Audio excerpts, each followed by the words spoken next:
Hey everyone, my name is Sarah and I'm just going to guide you through a controlled articular rotation practice. So this is where we take our joints through their full range of movement. It could be a nice way to wake ourselves up in the morning and just a general way of checking in with how each of our joints is feeling on any particular day. So we're going to dive right in because I want this practice to be nice and short and sweet. So we're going to bring our head into flexion, so chin to chest. You're going to trace the chin along the right collarbone, finding as much rotation as you can to the right side. And then when you can't get any further with your rotation, you're going to bring your right ear towards right shoulder. There should be no pain or discomfort with this. If there is, just back off and do less range of movement. You're going to extend the head back so the chin comes up towards the ceiling, rotating over to the left. Bringing left ear towards left shoulder and then rotating chin towards left shoulder, tracing along that left collarbone, bringing the head back to center. You're going to reverse the direction, so tracing along that left collarbone, bringing the left ear towards that left shoulder, extending the head back, chin up towards ceiling, rotating right ear towards right shoulder, tracing that right collarbone with the chin, bringing the head back to center, and then just bringing the head back on top of the spine. You're going to bring the arms forward and make a fist with each of your hands. Begin to drop the knuckles down towards the ground, so we're going to stretch through this top part of the forearm. And we're going to try and keep the hairy part of our forearm facing up towards the ceiling the whole time.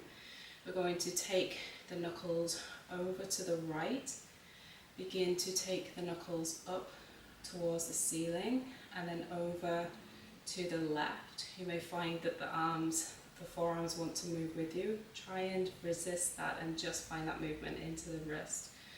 You're going to drop the knuckles down towards the ground and then reverse. So take the knuckles to the left, up towards the ceiling, over to the right, and then down towards the ground. Releasing that out, just giving a little shake, and then coming onto hands and knees. So wrists are underneath the shoulders, bringing it into our scapular circles. So you're going to just slide the shoulders towards each other, almost as if you could squeeze a pen between the shoulder blades. And we want as little movement through the spine as possible, and just finding this movement into the shoulder blades. Slide the shoulder blades down the back as if you're trying to slide them into your back pockets. And then you're going to press the ground away, and the shoulder blades will widen along the back of the ribs. Slide shoulders up towards the ears. Slide them down and towards each other, slide them back and down. And then we're going to reverse that. So keeping the shoulder blades back, begin to squeeze them together, slide them up towards the ears, press the ground away so the shoulder blades widen, slide the shoulder blades down your back, squeeze them together, and then slide them up towards your ears and widen them apart.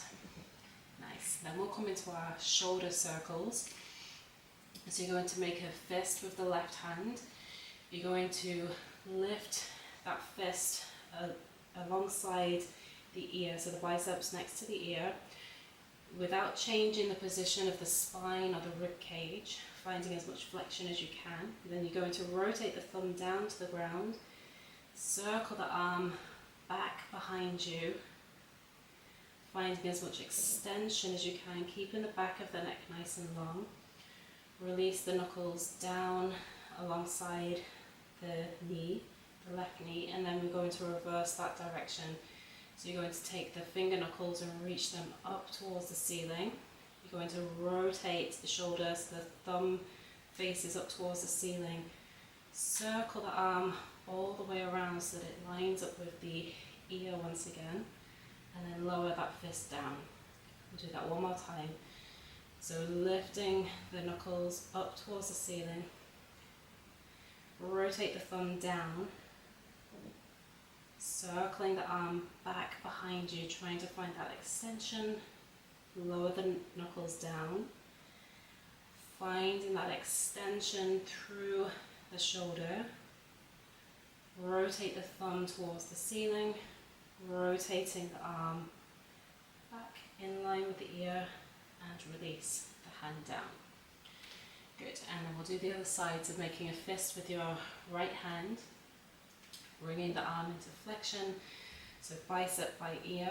You're going to rotate the thumb down, circle the arm back behind you, finding that extension without moving the spine. Lower the knuckles to the ground, and then finding that extension as the knuckles reach up towards the ceiling. When you can get no more extension, you're going to rotate the thumb towards the ceiling, circle the arm in line with the ear, and release the hand down. Last one on this side. So lifting the arm in line with the ear, thumb to the ground, rotating the arm around, finding that extension, releasing the hand down, lifting the arm into extension, finding as much extension as you can, again keeping that neck nice and long. Rotate the thumb to the ceiling, circle the arm so that it lines up the ear once again, and release it back down. So from there we'll bring it into the spine. So we're going to start in a neutral spine. Bring your attention to your pelvis, and we want to isolate the movement into the pelvis without the rest of the spine following as much as possible. So we're just going to tilt the tailbone down, so going into a posterior tilt of the pelvis. Imagine like an unhappy dog or a cat with their tail between their legs. And then from there you're going to allow that movement to travel into the low back, into your mid back, then into your upper back. So rounding through the spine. See if you can keep this rounded position into your mid and upper back, and then just tilt the tailbone up towards the ceiling, and then that movement will travel into the low back, trying to resist the movement into the upper back as much as possible, and then that movement travels into the mid back, then into the upper back, and then you can gaze forward with your neck. We'll just do one more of these. So tailbone tilts under, then allow that movement to travel into the low back, the mid back. So it's like you're trying to move each individual segment of your spine individually. And then in this rounded position, you're going to try and maintain this rounded position as the tailbone begins to tilt up towards the ceiling. The belly can begin to soften down as the movement goes into the low back. Then the chest can release down as it goes into the middle and the upper back. Good, and then from there we're going to come into a neutral position, and then we'll bring the movement into our hips. So again, we want to really isolate the movement into the hips so the spine and the pelvis moves as minimally as possible. So we're going to hover the left knee off the ground. We're going to bring the knee into flexion so the knee draws in towards the chest without the spine changing position. You're going to take the knee out to the side into abduction, and then you're going to rotate. The knee stays lifted, but you're going to rotate the heel towards the ceiling, and then you're going to rotate and bring the leg back behind you into extension, again without collapsing into the spine. Bringing the knee forward and then reverse that direction. So kicking the leg back without changing the position of the spine, taking the knee out to the side, and then rotating it forward and bringing it forward.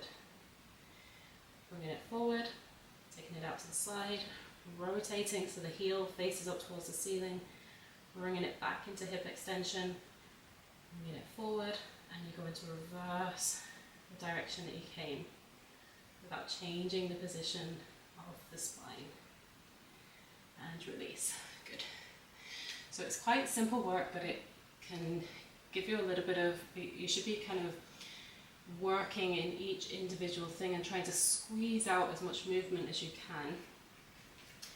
So it's very focused and very specific. So we're going to do the right side, knee to chest, going into hip flexion but not spinal flexion.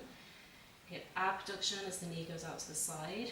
Rotation, so the knee stays lifted and the heel begins to travel up towards the ceiling as you bring it back into hip extension.